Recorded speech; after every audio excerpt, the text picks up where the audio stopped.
अस्सलामुअलैकुम दोस्तों, आप देख रहे हैं रिलायबल वर्ल्ड और मैं हूं अंसर सियाल। दोस्तों, कल काबुल में दो धमाके हुए हैं और बड़े खौफनाक किस्म के धमाके हुए हैं। इस हवाले से कुछ मालूमात आई हैं, कुछ लेटेस्ट डेवलपमेंट्स आई हैं, मैं आपके सामने रख देता हूं। और इस हवाले से काफी सारे सवालात सामने आए हैं, वो भी मैं आपके सामने रखने जा रहा हूं। लेकिन इससे पहले कि ये सारी चीजें मैं आपके सामने रखूं, देखें दोस्तों, मैं आपको तसलसल के साथ अफगानिस्तान की जो सूरत हाल है उसके बारे में अपडेट किए हुए हूं। और तो आप अगर चाहें, बेहतर समझें तो इस चैनल को सब्सक्राइब कर सकते हैं और बेल बटन प्रेस कर सकते हैं, क्योंकि मेरी कोशिश होती है कि जो भी दुनिया में लेटेस्ट डेवलपमेंट्स हो रही होती हैं उस हवाले से मैं यहाँ पे न्यूज हो या कोई स्टोरी हो तो वो मैं लाता रहता हूँ। तो आते हैं दोस्तों इस मामले की तरफ। हुआ कुछ यूं है, कल के दो धमाके हुए हैं और उसके बाद काफी सारा नुकसान हुआ है। तो इससे जुड़ी जो चीजें हैं जो मैं आपके सामने रखने जा रहा हूं, एक तो बात होगी कि धमाके किस नौयत के थे, दूसरे नंबर पे हम ये देखेंगे कि इसकी जिम्मेदारी किसने कबूल की है, तीसरे नंबर पे हम ये देखेंगे कि इसमें नुकसान कितना हुआ है, और चौथे नंबर पे हम ये देखेंगे कि जो बाइडन ने एक तकरीर की है और ये काफी अहम है दोस्तों, क्योंकि इसके ऊपर वो क्या करने जा रहे हैं वो मैं आपके सामने रखने जा रहा हूं। और इसके अलावा पांचवें नंबर पे आगे क्या होने वाला है, आलमी मीडिया क्या कह रहा है, उस इतबार से मैं आपके सामने रखने जा रहा हूं कुछ फैक्ट्स। और छठे नंबर पे जो बहुत बड़ा सवाल है वो ये है कि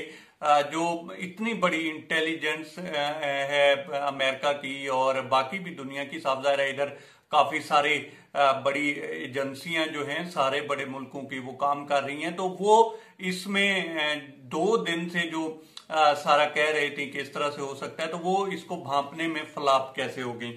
तो ये 5-6 चीजें हैं जो मैं आपके सामने रखने जा रहा हूं। सबसे पहले दोस्तों कि धमाके किस नौयत के थे, तो एक धमाका नहीं था, 2 धमाके हुए हैं वहां पे, और दोनों जो थे वो खुद कुछ जो थे हमले थे। और इसमें अगर नुकसान की बात करें तो अभी तक जो है 13 अमरीकी फौजी, या वो कहते हैं कि सर्विस मेंबर भी वो कहते हैं अमेरिकन जुबान में, तो वो जान से हाथ धो बैठे हैं। और इसके अलावा 60 के करीब, या 60 से ये बढ़ भी सकती है, ये जो नंबर है 60 से और 13 से बढ़ भी सकता है क्योंकि जख्मी भी हैं, तो 60 के करीब जो हैं वो अफगान बाशिंदे थे जो जान की बाजी हारे हैं। अगर हम बात करें कि इसमें जो है जिम्मेदारी किसने कबूल की है, तो इसकी जिम्मेदारी दोस्तों कबूल की है ISIS, या इसको इस्लामिक स्टेट खुरासान कहते हैं। और ये दौलत इस्लामिया जो कि एक तंजीम बनी थी 2015-16 में शाम वाली साइड पे, शाम इराक की जब एक खाना जंगी चल रही थी तो वहां पे बनी थी, तो उसका ये एक पार्ट है, एक जुज है, एक हिस्सा है उसका। जहां तक बात है कि हमलों के बाद जो बाइडन ने क्या तकरीर की है, तो ये द गार्डियन की खबर आप देखें, इसके अलावा आप न्यूयॉर्क टाइम की खबर आप देखें या CNN की खबर आप देखें, तो उसमें एक ही बात की जा रही है कि कहीं पे रिवेंज लिखा हुआ है, कहीं पे बदला लिखा हुआ है, कहीं पे जो है ये लिखा हुआ है कि अब जो है उनको छोड़ा नहीं जाएगा। तो इस तरह का जो है मिला जुला रद्द अमल उन्होंने लिखा है। और जो बाइडन ने भी यही कहा है कि हम छोड़ेंगे नहीं और इनके खिलाफ जो है एक्शन हम करेंगे। जहां तक बात है कि आलमी मीडिया या क्या कह रहा है या इस हवाले से होने क्या जा रहा है, तो ये दोस्तों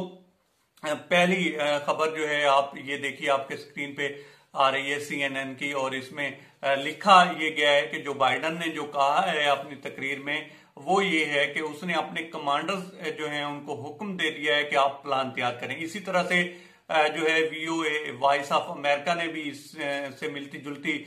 खबर जो है वो छापी है, और उसमें भी यही लिखा है कि आप अपना प्लान तैयार करें। और इस हवाले से जो बाइडन ने यहां तक कहा है कि अगर आपको जरूरत हुई मजीद फोर्स की तो हम वो भी भेजेंगे और इनको जो है सबक सिखाएं इस्लामिक स्टेट खुरासान को। अब जहां तक बात है कि ये इस्लामिक स्टेट खुरासान कहां पे है, तो कहा यह जाता है कि आज से काफी अर्सा पहले इसके बारे में कहा जाता था कि 2500 से 3000 के लगभग लोग हैं जो कि ISIS से ताल्लुक रखते हैं, और इनका जो ठिकाना बताया जाता है वो नंगाधार जो कि अफगानिस्तान का सूबा है वो बताया जाता है। अब ये बड़ी जो है ताज्जुब वाली बात है कि दुनिया की इतनी बड़ी एजेंसियां, दुनिया की बेहतरीन मिलिट्री फोर्स, जिनके पास मॉडर्न वेपन्स हैं, मॉडर्न जो है वार टेक्निक है, इसके अलावा भी बहुत कुछ है, उनके पास इंटेलिजेंसिया है, तो उसके बावजूद वो 2500-3000 लोगों को खत्म नहीं कर सके। और सिचुएशन ये है कि जनाब अब फिर नए सिरे से जो है वो प्लान तैयार किया जा रहा है कि इनके ऊपर हमला किया जाए। अब जहां तक बात है कि इतना बड़ा इंटेलिजेंस फेलियर कैसे हुआ और ये सारा कुछ कैसे हो गया, तो ये इसमें कोई शक नहीं है, सच में दोस्तों ये बहुत बड़ा सवाल है। देखें, 2-3 दिन पहले से ये कहा जा रहा था कि जनाब हमला होने वाला है, हमला होने वाला है, हमला होने वाला है, और अपने शहरियों को सारे जो ममालिक हैं, खासकर यूरोपियन ममालिक, तो वो कह रहे थे कि आप काबुल एयरपोर्ट से दूर रहें, और इसमें कुछ लोग दूर भी रहे। खैर, उसके बावजूद इतना बड़ा इंटेलिजेंस फेलियर कैसे हो गया कि उसको रोक नहीं पाए, और इन दी एंड वो जो बमबार थे वो गेट पे पहुंचे और उन्होंने हमला कर दिया। और इसमें देखे ना, 13 तो अमरीकी गए और इसके अलावा 60 से ज्यादा जो हैं बेचारे अफगान चले गए। लेकिन ये सवाल अपनी जगह पे है कि इसको क्यों नहीं रोका गया। और इसमें एक चीज तो याद रखने वाली है दोस्तों कि कहीं ये कुलिया तो नहीं अपनाया जा रहा कि जंग में और मोहब्बत में जैसे कहते हैं ना सब कुछ जायज है, तो ये एक सवाल है कि कहीं वो वाला कुलिया तो नहीं अपनाया जा रहा। और जहां तक ISIS की बात है, तो इसको बनाया किसने था, ये बहुत बड़ा सवाल है। वहां पे कहा तो ये जाता है कि इसको पुश तो बैक से, इसको सपोर्ट तो इसराइल भी करता रहा है, और वहां पे शाम में और इराक में जहां पे जो है खाना जंगी चल रही थी, तो वहां पे इन्होंने काफी सारे मुसलमानों को भी मारा है। और वहां पे हुआ ये है कि बाद में रशिया ने इनके ऊपर स्ट्राइक किए हैं और इनको खत्म करने की कोशिश की है, तो इसको इसराइल भी पुश करता रहा है। और अब जब हमले हुए हैं तो उसके बाद इसराइल के जो वजीर आजम है उससे भी सुना या कहा यह जा रहा है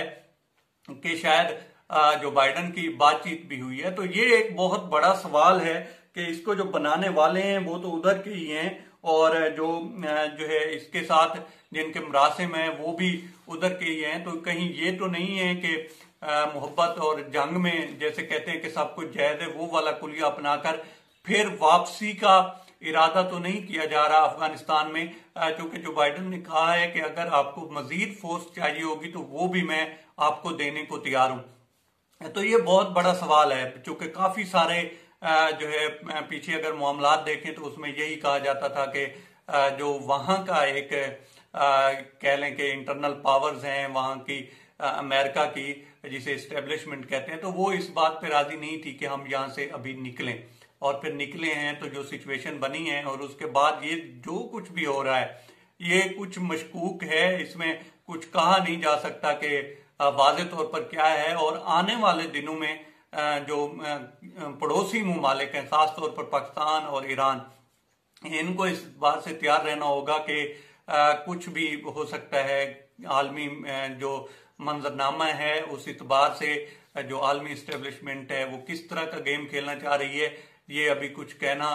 जो है कबल वक्त है। अब तक इतना ही। आप दोस्तों से गुजारिश है कि आप हमारे चैनल का विजिट करें, और अगर आपको हमारे चैनल का कंटेंट पसंद आए तो इसे सब्सक्राइब करें। तामुन के लिए शुक्रिया।